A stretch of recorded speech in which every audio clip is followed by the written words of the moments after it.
There's no feeling more intense than starting over.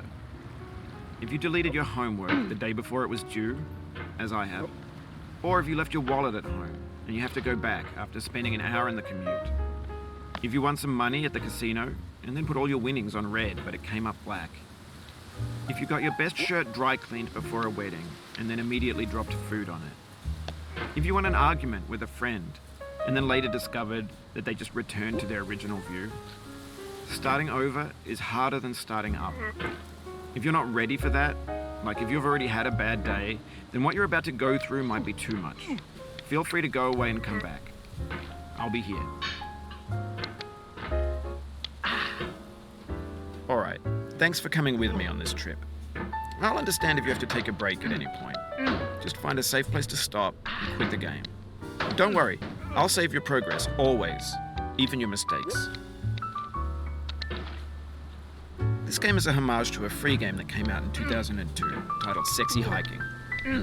The author of that game was Jazuo, a mysterious Czech designer who was known at the time as the father of B games. And B games are rough assemblages of found objects. Designers slap them together very quickly and freely, and they're often too rough and unfriendly to gain much of a following. They're built more for the joy of building them than as polished products. In a certain way, Sexy Hiking is the perfect embodiment of a B game. It's built almost entirely out of found and recycled parts, and it's one of the most unusual and unfriendly games of its time. In it, your task is simply to drag yourself up a mountain with a hammer. And that act of climbing, in the digital world or in real life, has certain essential properties that give the game its flavor. No amount of forward progress is guaranteed. Some cliffs are too sheer or too slippery. And the player is constantly, unremittingly in danger of falling and losing everything.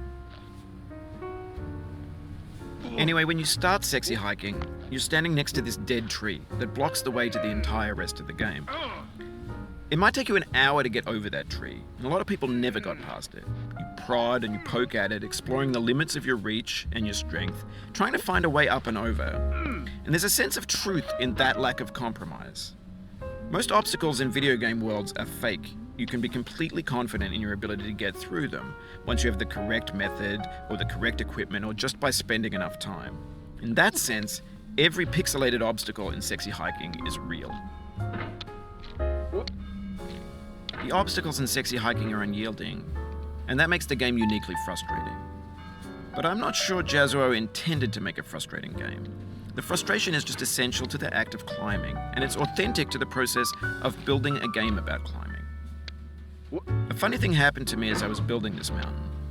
I'd have an idea for a new obstacle, and I'd build it, test it, and it would usually turn out to be unreasonably hard. But I couldn't bring myself to make it easier. It already felt like my inability to get past the new obstacle was my fault as a player rather than as a builder. Imaginary mountains build themselves from our efforts to climb them, and it's our repeated attempts to reach the summit that turns those mountains into something real. When you're building a video game world, you're building with ideas, and that can be like working with quickset cement.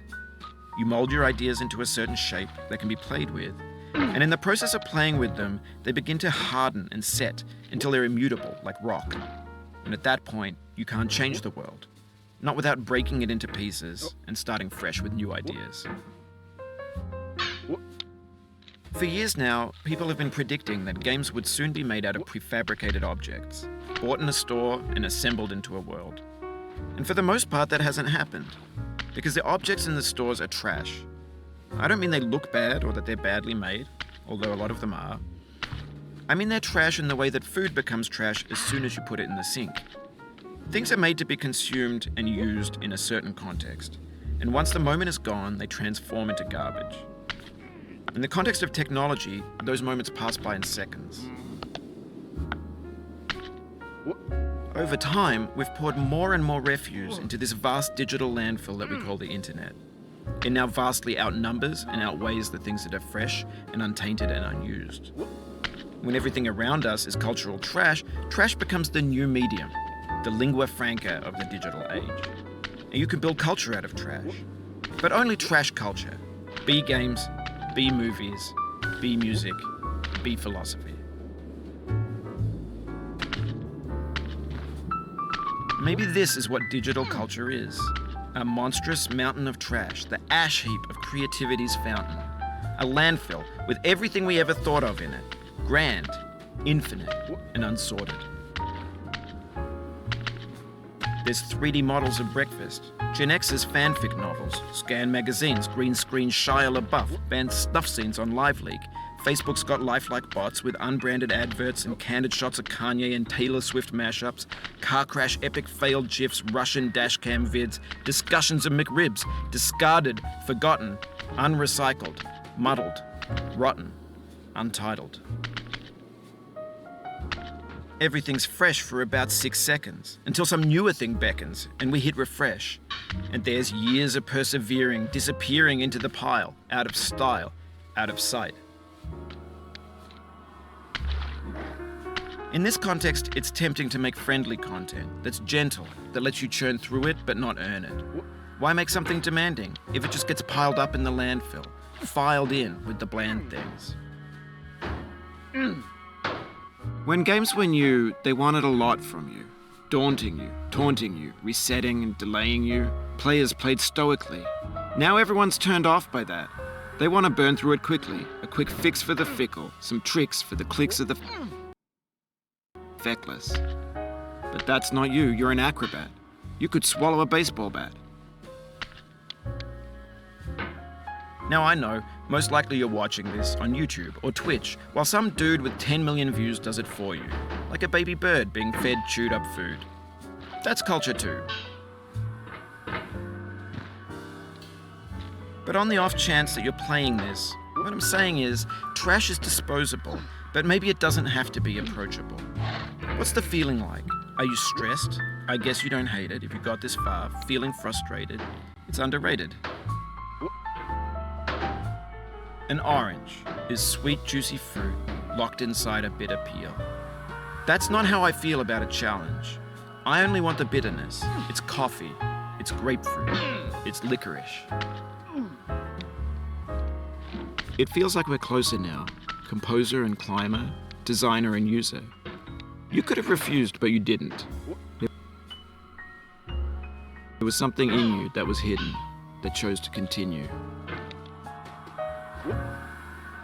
It means a lot to me that you've come this far, endured this much.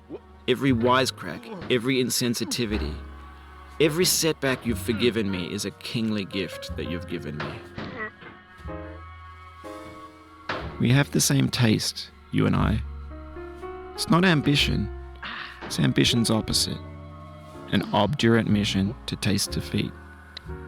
You'll feel bad if you win, so I put this snake in for you. Have you thought about who you are in this? Are you the man in the pot, Diogenes?